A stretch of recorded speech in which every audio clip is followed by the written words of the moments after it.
Hello mga ka-iflab, magandang araw sa inyong lahat at sana ay okay kayo lahat dyan. Okay, so ngayong araw mayroon na naman tayong gawing video tips tungkol sa inayos kong TV na backlight issue siya. Tapos yung ano niya, yung backlight niya is 3 volts. 3 volts ngayon, wala tayong available na 3 volts. So, ang available lang natin is 6 volts.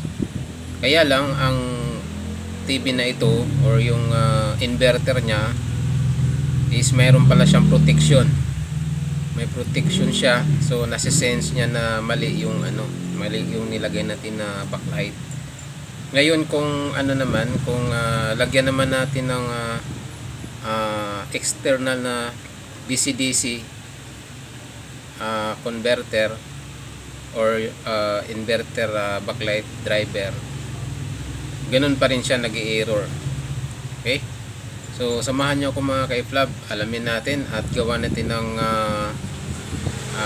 modification kung paano natin diskartehan ang TV na ito. Tara mga ka-iflab. Okay, so puntahan na natin yung sinabi kong TV. So ito siya. Isa itong Hisense.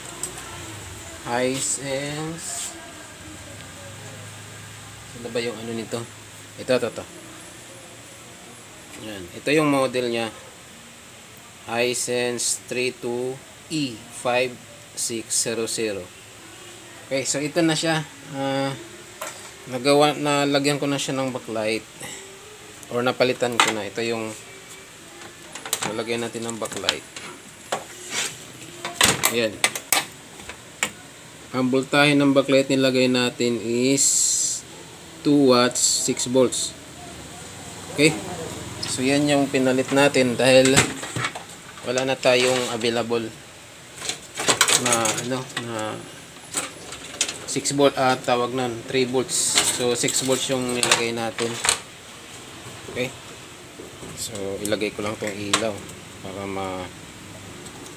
maliwanag. So ganun kasi mga ka-iflab, lalo na pag nagmamadali. Ito kasi gamitin to bukas sa birthday yan. So anong oras na ngayon?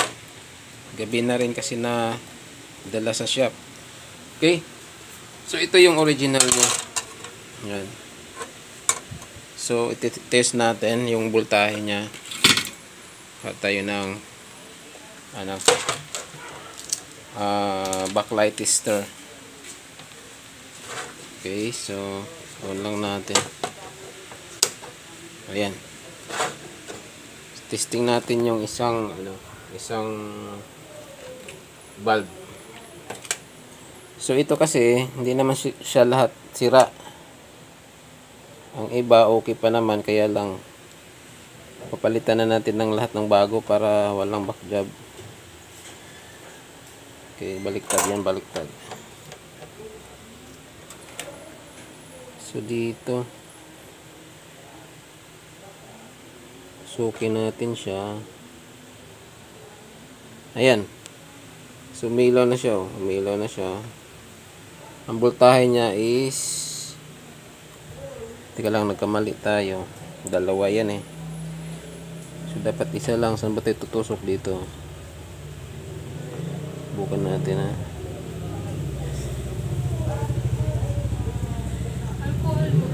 Yan.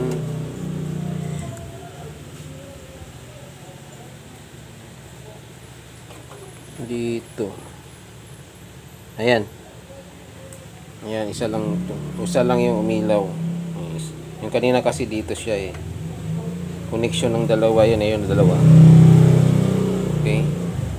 So dito tayo sa isa lang para makita natin kung ilang voltahe yan. Kung ilang voltahe kasi yan, since na itong tester natin is auto adjust. So makikita natin yung yung voltage dito. Okay, so ngayon check natin dito. Yan. So isa na lang yan. Ayun, 2.7.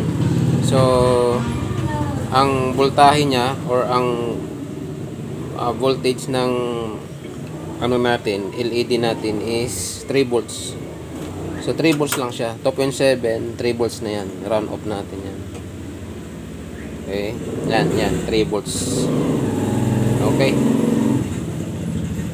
So 3 volts lang talaga siya. Ngayon, kung i-on natin yung yung TV natin, pansinin nyo, patayin ko lang ilaw. So dito yung niya, naka built in na yung niya, supply. So hybrid kasi yung niya, yung board. So dito na yung power supply, dito na rin yung inverter or yung driver ng backlight. So ito yung IC niya. Ito yung driver IC, ito naman yung MOSFET. Ayan, MOSFET. So ngayon subukan nating i-power on. Saksak ko lang. Ayan. Okay. So obserbahan nyo mga ka-FLAB. Ngayon i-on ko. So on natin.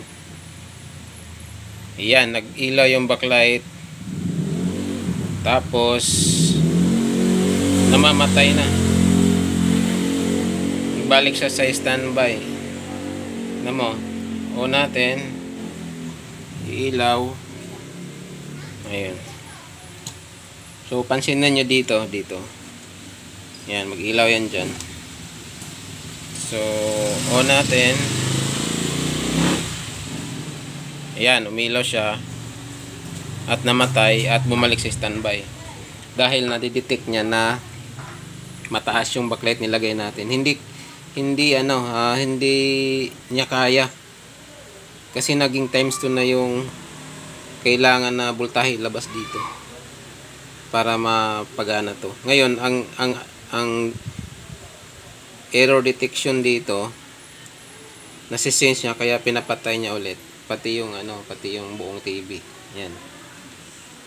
Yung buong mainboard. So standby ulit. Okay. So ngayon, ang kailangan natin is matanggal natin yung dito. Matanggal natin yung protection sa IC na to para hindi na siya mamamatay. Okay? So tanggalin muna natin yung mainboard ka-FLAB, tsaka i-modify natin doon sa lamesa natin. So tanggalin ko lang to. Okay? Okay, so dito na tayo sa natin, working table natin. So yan, tingnan natin yung nito, yung datasheet sa IC na ito.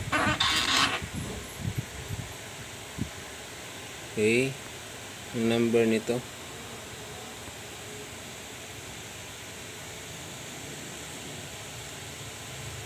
Malabo, wait lang. Ayan yung number niya mga ka-FLAB. So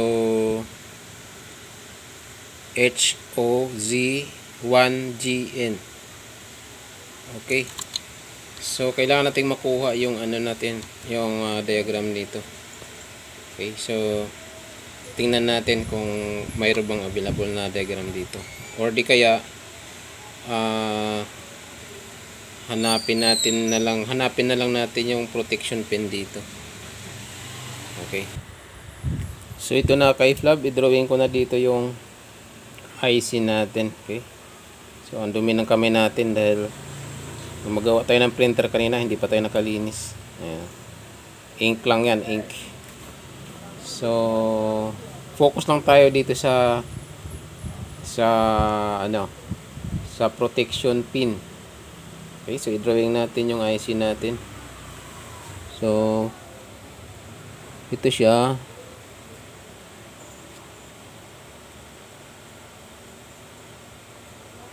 Yan. Tapos 8. 1, 2, 3, 4, 5, 6, 7. Dagdagan natin isa dito. 8. Okay? Yan.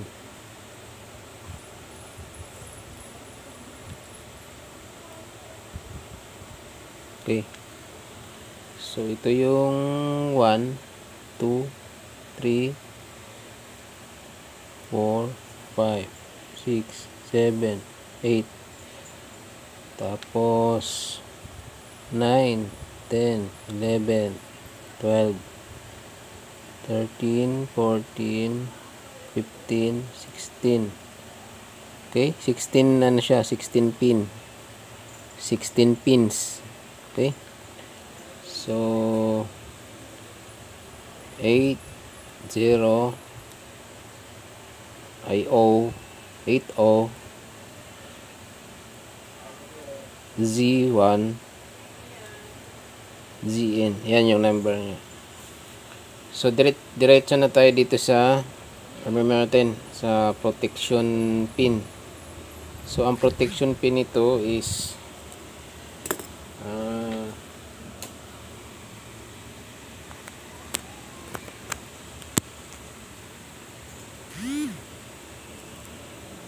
protection pin natin is pin number 15. Dito tayo sa status. So dito tayo mag-modify. Okay?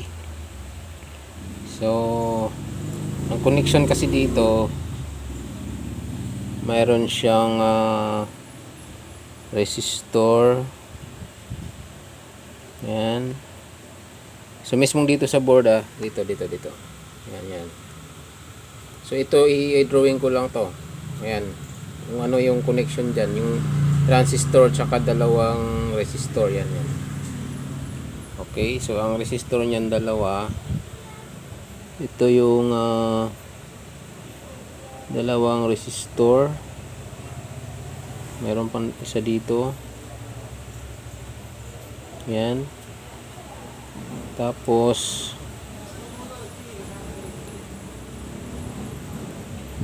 meron pang isa dito. Okay? Yan. Tapos dito yung yung nakita natin na transistor. Dito siya. Yan. Tapos dito yung emitter niya. So NPN yung transistor ginamit natin dito. Ground. Tapos dito na yung connection niyan. Yan. So lagyan lang natin ng ikot. Okay? So NPN yung transistor natin. Kasi pag PNP. Pag papasok yung arrow diyan, papasok sa loob, yan yung PNP. Pag palabas, NPN yan. Okay? So ito yung nakikita natin sa sa board. Ito yung connection niyan. Yan. So dito tayo magtanggal. Tanggalin lang natin yung control. Ito, ang value nito is 1K. 1K. Okay? Ito naman 10K. Yan. So ito yung tanggalin na. I-disconnect lang natin to. Itong 1K na yan. Okay? Para ma-disconnect na yung niya pin. Yan. So wala tayong idagdag. Ang gawin lang natin dyan is disconnect. Tatanggalin lang natin to. Okay? So yun lang, number 15. Pin number 15. Okay, so balik tayo sa board natin. Dating sa board. Ayan. Okay. So itong na to. Okay. So itong pin ay pin yung resistor na tatanggalin natin. Linawan lang natin yan. So ito yung ito yung number 15. Ito number 15 kasi ito yung plus 16. So ito yung 15. So ito yung naka-series. Ito yung resistor na 1K. Yan. At ito naman yung 10K. Yan, ito yung 10K, ito yung 1K. yung ito yung kakonect dito sa pin number 15. So ito lang yung i-disconnect natin, tanggalin lang natin to. Okay, para mawala yung protection. Ito naman yung transistor na sinasabi ko na PNP. Yan, PNP transistor. So ngayon, i-disconnect natin tong resistor na to. Okay? Okay, so ang number pala ng board, hindi ko napakita yung number ng board. So ito yung number ng board. Yan. RSA G7.820.8869. Ito yung number ng board. So Hisense siya. Then ito yung number ng board. So ngayon tanggalin na natin yung resistor. Okay? So tanggalin lang natin itong resistor na ito. Ito. Yan, 1K. Itong 1K na ito.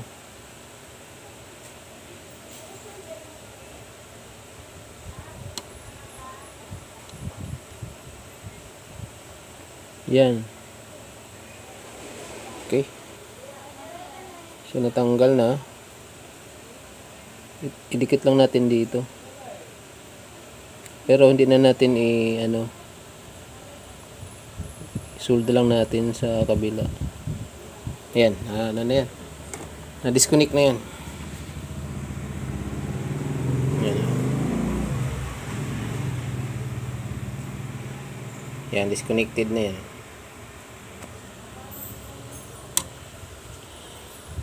Ito. So dito yung nakakabit dito. So tinanggal lang natin. Wala nang connection dito sa pin number pin number 15. So disconnected na yung resistor na yun. Okay, so ngayon i-testing natin kung anong mangyari. Okay, testing na natin yung board.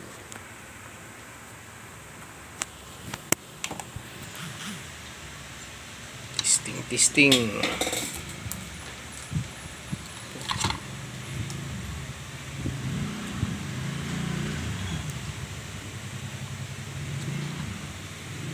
Testing na natin.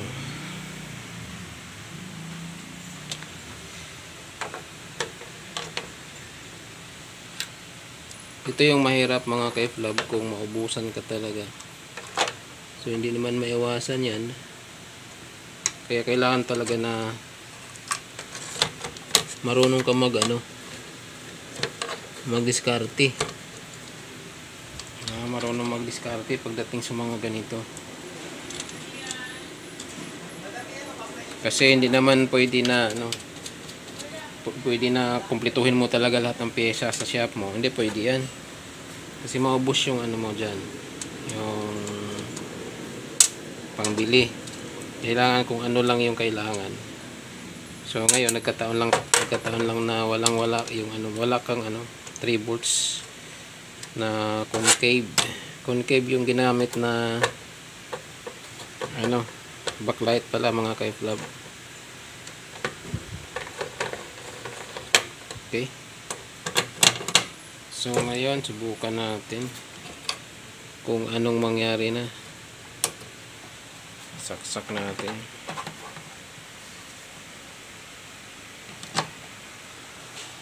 Yan. Okay. Ito.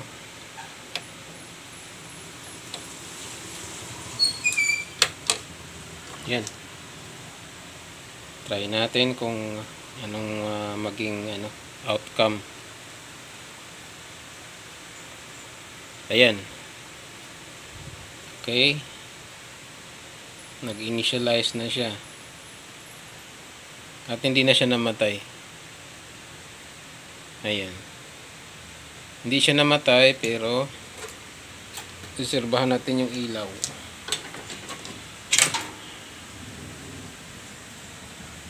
Ayan, siya?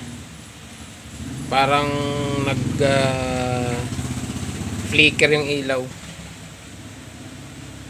Kita ba sa camera? Nagfi-flicker dahil mababa yung voltahe. Ayan na nagfi-flicker.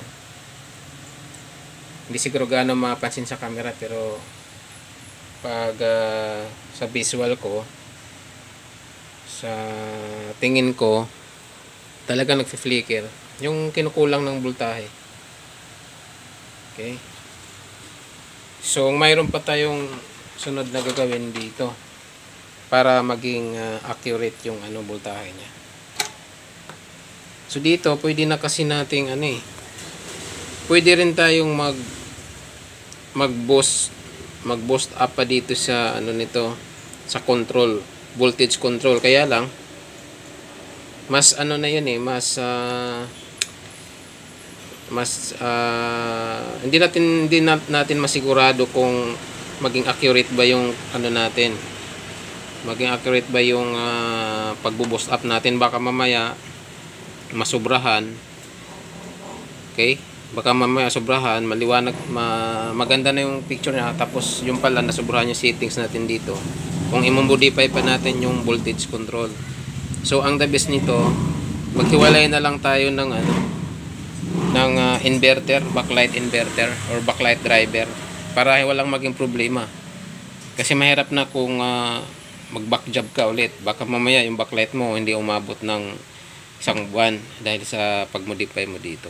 Okay, so para safety, walang sakit sa ulo, na lang tayo, mag-external backlight driver board dito. So ilagay kahit saan natin ipatong, maliit lang naman yun. So ito na lang yung ginawa ko kay Flab.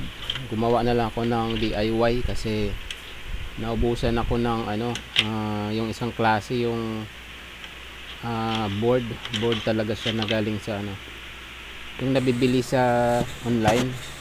So, naubusan pala ako noon, so ito na lang, nag-DIY na lang tayo. So ito naman, okay naman yung connection nya. So ito yung connection natin. Yung signal nilagay natin dun sa panel supply.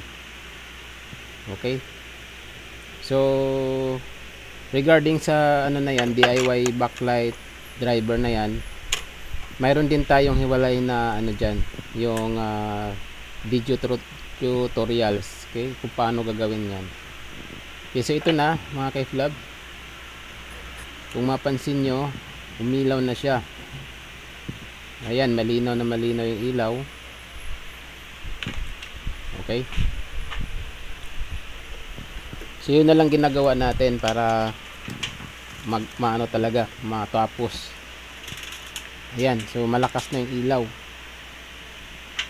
Okay, so yan, safety naman yan. So kailangan lang talaga na lagyan natin ng insulator dyan. Yung ginawa ko dyan, nilagyan ko ng mica paper dyan, yung puti, para hindi siya magdikit doon sa board natin. So nagkasya naman siya dyan. Okay, kung mapansin nyo, dire-diretso na siya. Okay, so wala na tayong problema dyan sa backlight. So ito na, binalik natin lahat at i-testing na natin kung maging okay na ba yung natin, TV. Ayan, so okay na, maliwanag na maliwanag. Ayan, so mayroon lang siyang kunting sa gilid kasi yan sa may reflector yan.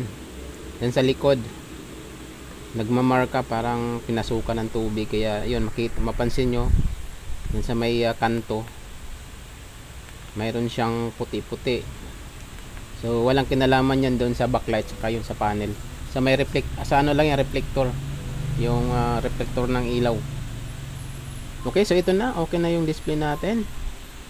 So na-solve natin yung problema at pwede nang ipakuha ng ating customer bukas ng umaga. So salamat mga ka-Flab sa panonood at huwag kalimutan mag-subscribe sa ating channel. Salamat!